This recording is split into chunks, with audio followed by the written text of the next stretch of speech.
Say goodbye to Emma Frost.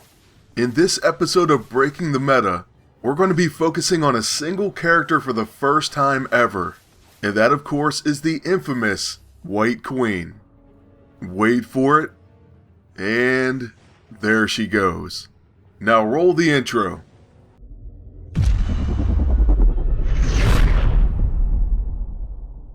What is up YouTube, it's Kingfisher745, and this is the Breaking the Meta series.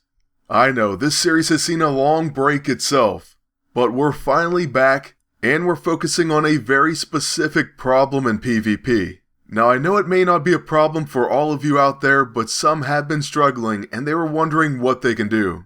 Well, look no further because I'm going to give you some answers right here. First of all, in addressing this problem, we're going to take a look at exactly what this character does. Emma Frost of course comes in both Tactician and Infiltrator classes. At least her P5 costume does. This is most likely the one you're going to see, and so it has Diamond Body, chance to predict the next attack taking less damage, as well as Phoenix Potential, Cosmic Power. Allies have a chance to unleash Phoenix Power each turn.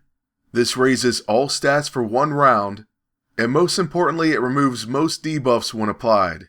Then we can see all of her abilities as well, but we're going to focus on Psychic Tap and the Covert EISO. Alright, so Psychic Tap is a ranged psychic attack, and it applies Mental Anguish. This will cause the attacker to take heavy damage after they perform their next offensive action. By heavy damage, we're talking one of the worst debuff explosions in the game. I swear I've seen this thing do 75%. Weak Mind is what makes it even worse, and it causes the damage taken by psychic attacks to be increased by 50%. Mental Anguish does 50% damage, and with Weak Mind it basically does 75%. I should say it as a fact. That's absolutely no joke. What makes it worse is she'll do this as a preemptive counter with the Covert EISO. In essence, you'll already be attacking and get hit with that debuff, so you can't remove it, meaning you'll take all that damage. Okay, so methods for dealing with this. Have you ever thought about using a speedy scrapper that begins the battle? Such as Quicksilver or Spitfire. Most of you probably have, but let's just point out what makes them so great. They begin the fight so Emma doesn't have a chance to get combat reflexes. The speedsters can also attack whomever they want so they can bypass protectors. Since she will be an infiltrator, they're going to get a second attack or a follow-up attack because of their class ability. That's even if you don't have them at level 15. Spitfire here goes one step further because she can cause her teammates to join in. That really can end up equaling Emma's quick demise, and in essence, the end of your enemy team's chances. I mean, once Emma Frost is knocked out, typically they have Kurth or Colossus, and the fact that they do have different characters with her is in part why we aren't covering a full team, at least for this episode. But with most of these teams, now Kurth can still be a problem. Quite a problem. But typically once Emma goes down, they lose their primary damage dealer. Plus of course you have the man and turn advantage, so you should be able to win the match. Another great option is anything that prevents debuffs, or even if you just have the Mystic or the Lantern of Doom, it will at least give your team that first round to deal as much damage as they can to Emma Frost. You could also always bring in stealthy attackers or anything that doesn't cause a retaliation effect, though this video is going to stick with the really solid ways to deal with her, and Spitfire happens to be at the top of my list. She's a fantastic character all around, and you're really only going to be concerned with the Elite EISO or someone like Colossus. Now granted, she'll give them 10 stacks of escutcheon in a hurry, and so you'll actually want to avoid them for the most part, especially if they're immune to bleeding. But you could even make your Agent a blaster or bring in Star-Lord as a blaster just for an example. Have them deal with that bruiser. Other than that, you should be pretty golden as far as attacking. And that goes for most teams, not just teams with Emma Frost. In this fight, we're going to go ahead and use support with our 2 heroes, who are Agent and Star-Lord I should say. And then we're going to let the star of the show Spitfire end this one easily. First I'll use Close the Gap, and then I'm going to start with her level 1. That's actually going to end it, well, if she lands the hits. And she does. So there's our first battle down, and now we're going to go on to our next strategy. For this one, it's going to be as simple as bringing in characters or items that make you immune to psychic attacks. The old school favorites of mine were of course Magneto and Juggernaut. And for this one, we're only going to need the Master of Magnetism. Of course, his helmet makes him immune to psychic attacks. And as such, he can really lay waste to Emma Frost. We're teaming him up with Mayday, who makes a great team up for him as well. She will also help to deal with Colossus, being that she is a blaster. Now our agent's going to begin this one, and then we'll go ahead and use the Made Man to attack the entire enemy team. This was of course before Emma got her preemptive counter, and before there was any protect effect from Colossus. Fortunately, she didn't remove any dots, but she does place Psychic Tap on Agent Fisher. Okay, I think that's the first time I ever called myself out like that. Like said my actual agent's name. That was kind of weird, but anyways. As far as when it comes to Magneto, she's going to try to use War Diamond. That's why it doesn't even matter that he's a tactician. Sure, her using Psychic Tap would be even better because he's immune, but War Diamond really isn't that threatening of an attack. Plus, he does insane damage with his heavy metal. Just like that, she's knocked out already, and now we only have 2 more characters to deal with. As far as Mayday, she's going to pretty easily take out Colossus. Now first of all, with the changes to May's magnetic maneuver, you could even skip it if you wanted to. Either way, this fight was going to be easily won. But then she can go to work on Colossus. Sometimes he's going to get those Phoenix 5 procs, but if you had someone like Elsa, you could put Despair on him, and she is a blaster. The good thing about him though is he doesn't do that much damage at all, and I really don't see him as a threat. He's just annoying, and he may be time consuming. The enemy agent has to have a really decked out armory and hero bonus to make him truly effective. Also, it doesn't help when the amazing Spider-Woman can absolutely blow him up. But as for our third and final suggestion, first of all, I do want to take a look at a few things in the store. So here's something called the Experiment.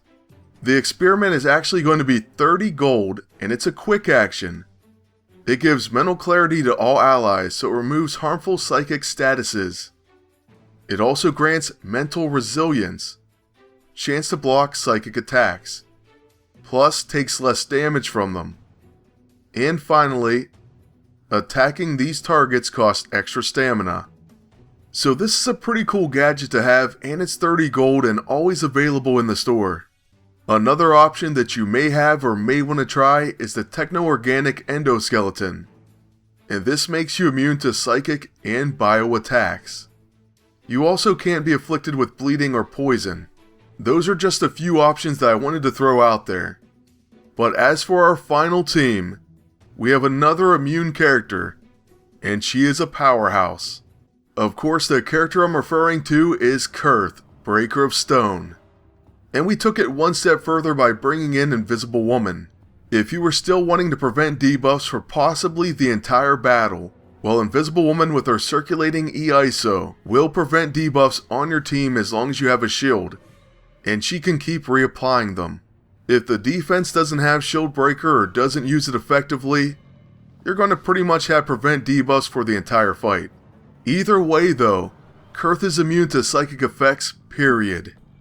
So no worry about mental anguish. Because of that amazingness, she can freely attack Emma Frost, and having at least someone on your team that can do that is really refreshing. It removes a lot of worry and overthinking things. You just go ahead and let her have it.